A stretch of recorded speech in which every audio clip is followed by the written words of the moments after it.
Dairy farmers using more proven AI and less stock bulls has dramatically reduced the amount of calving assistance required on farm. However, problems still occur and veterinary assistance is normally required. Vet Tom Julian, a partner in a practice in South Tipperary, has got a call to a cow and calving difficulty. We've got the call to come and watch and see how a vet deals with the situation.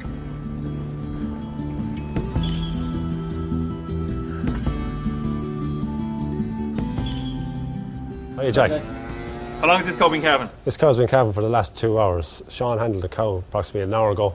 Could locate 2 front legs, but the head was back and down. Tom, what's the first thing you'll do when you get called to a situation like this? I do 3 things. First thing I'll do is I'll get myself prepared. In doing that, I'll get full arm length gloves, calving gown, calving ropes with a head rope, a bucket of clean water with disinfectant, some lube, a calving jack, and respiratory stimulants for the calf, either injectable forms or gel. So when you have all this equipment ready, you're ready to go handle the cow? Ready to calve the cow. Tom, would all farmers have calving facilities like this? Not every farm would have calving facilities like this, Jack. Here we have a self-locking head gate with no horizontal bars. Very important in case the cow goes down during calving, which quite a lot do. They would possibly choke on the horizontal bar. We have a side gate here with a chain at behind, proper restraint of the cow, safe for the cow and safe for the handler. Right, Sean is correct on his diagnosis anyway. I can feel 2 front legs, and further in there's a head. It's back and down. I'm gently going to manipulate the head back up into position, and there it is now. It's just engaging in the pelvis. Now, at this stage, I'm ready to put on the ropes. Tom, would she have calved anyway if you were not here? It's highly unlikely, Jack, that she would have calved because the head was so far back and down. She would continue to force until possibly the calf would die and she would probably rupture the womb inside. I'm just going to place the leg ropes on now, Jack. I just introduce my hand, get the leg rope out over the hoof, over the fetlock, and just gently tighten it. That is 1 leg rope on. Just leave it hang there and introduce the second one. Take care not to introduce the 2 ropes onto the 1 leg. How far do you push up them ropes, Tom? Just above the fetlock, Jack, just over the hoof, just onto the fetlock, and just gently squeeze. Okay. Now, we have the 2 leg ropes in position. Just remember, the left rope is the blue rope. Red one is the right. Now, I'm just going to have to put on a little head rope here. In doing that, I'm going to introduce this rope over the calf's forehead and out over the left and right ear. I can show you this when the calf is on the ground, exactly what I've done.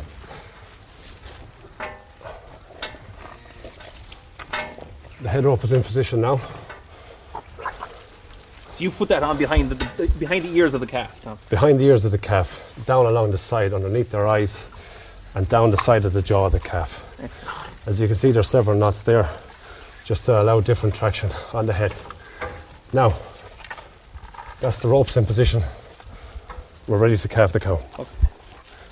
Just gentle tractions there. Help the cow to dilate even more.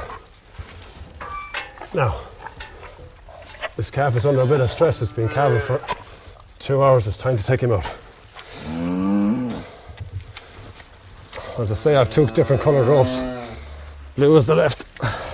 That's nice, Tom, to have 2 different coloured ropes. Red for right, R for R. Yeah. Either way, as long as you remember which is which. Different knots on the rope, on the head rope. Head, tail in position. So you've a nice horizontal position on the jack. I'm ready to go here now, Jack. That's the way I start off. No major pressure to get on any of the ropes. Just apply a bit of traction and work with the cow. See the way she's forcing there? We have to try and work with the cow. So when she pushes, you're pulling. Exactly.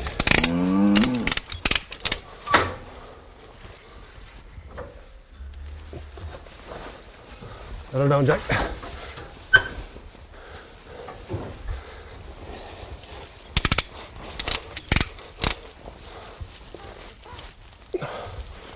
Here we see the head coming.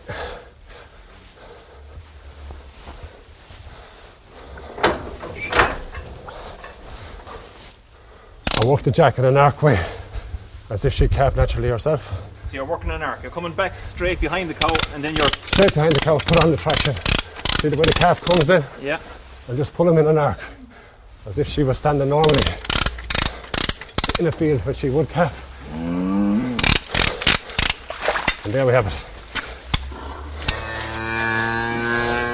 Calf is in a small little bit of distress. You'll go in straight away, Tom, with the injectable. With the injectable, if I can get it.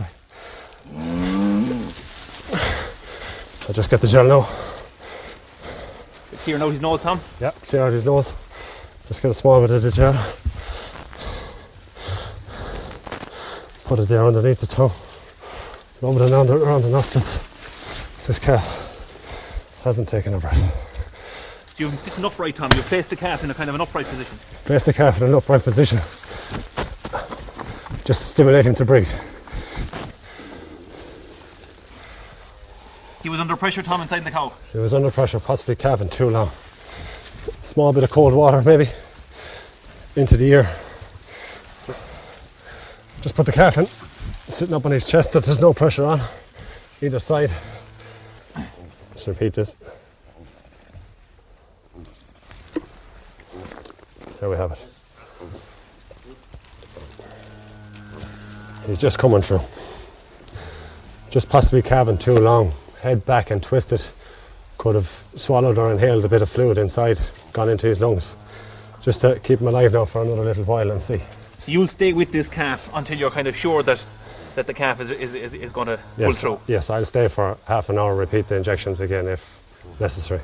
He's after getting 2 or 3 cc's of respiratory stimulant into the vein. I'll repeat that again in 10 minutes if he doesn't come through. Tom, can you explain to me how the calf was coming out of the cow? When I handled the cow, Jack, the calf's position was something like this. The calf's head was back and down behind like that. Just the 2 legs were entered into the pelvis and I had to reposition the head. So in order to do that, I introduced my hand, ran it down along the side of the calf, got my finger over the nose and repositioned it up like that. In order to do that, I had to push the calf back a small little bit to give me some room. So when I had the calf in that position, I put on my leg ropes here, like that. Up above the foot. Up above the fetlock. Just gently tighten them. Same on that side. And the calf's head was in position here. Then you went for... Then I went for my head rope. So I positioned my head rope up over that and like that, in behind one ear. Run my finger over and like that. Then I was able to put traction on the calf's head and engage that head into the pelvis of the cow. So there I had my position on the head with the head rope. And then gentle traction out. As with every calf, Sean routinely sprays with iodine the navel of the newborn calf.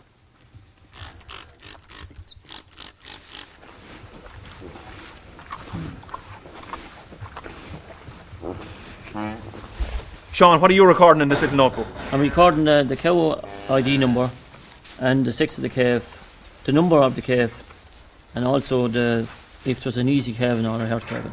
Sean, explain to me what you're doing now. I'm going to put this on the calves here tag.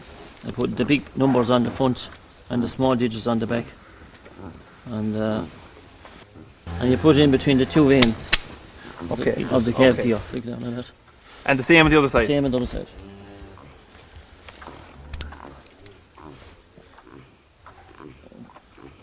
In between the 2 veins again. Why in between the 2 veins, Sean? Well, if you put it in the vein, you're going to hit blood straight away. Like there's no point. You know, you have infection straight away. After you get the first calf out, always remember to go back. Put a hand into every single cow you calf just to check for a second calf. It's vital. Sean, you're taking a drop of beastons from her mother. Yes, I'm taking the beastons from the mother and I'm going to give them to the calf. It is very important to give it to the calf in the first hour.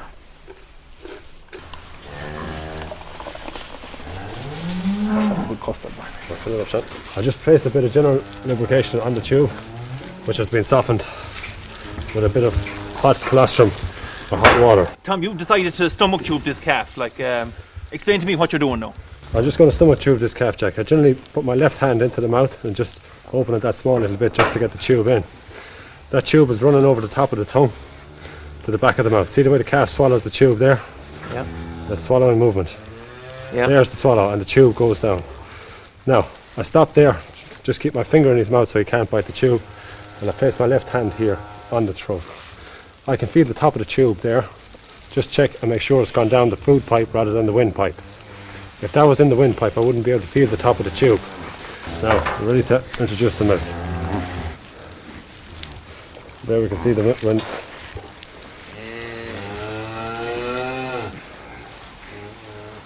That's the flow on.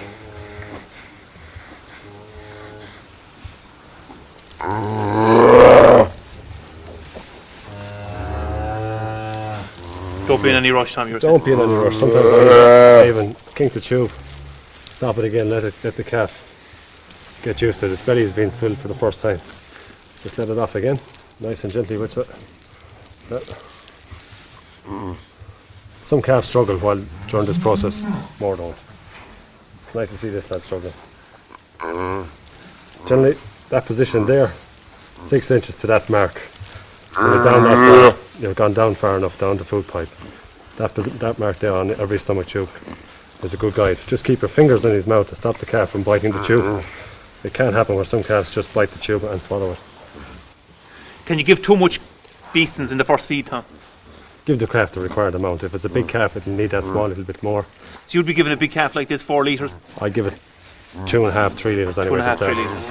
It's nice to get them sucking as well, to get that esophageal groove working right on that calf early. But in a little sucky calf like this that was under a bit of pressure at calving, it's nice to get the beastings in because he probably would not suck for a few hours after. In the first few hours. Yeah. We've gone for the tea. We've come back to check on cow and calf. Both are well.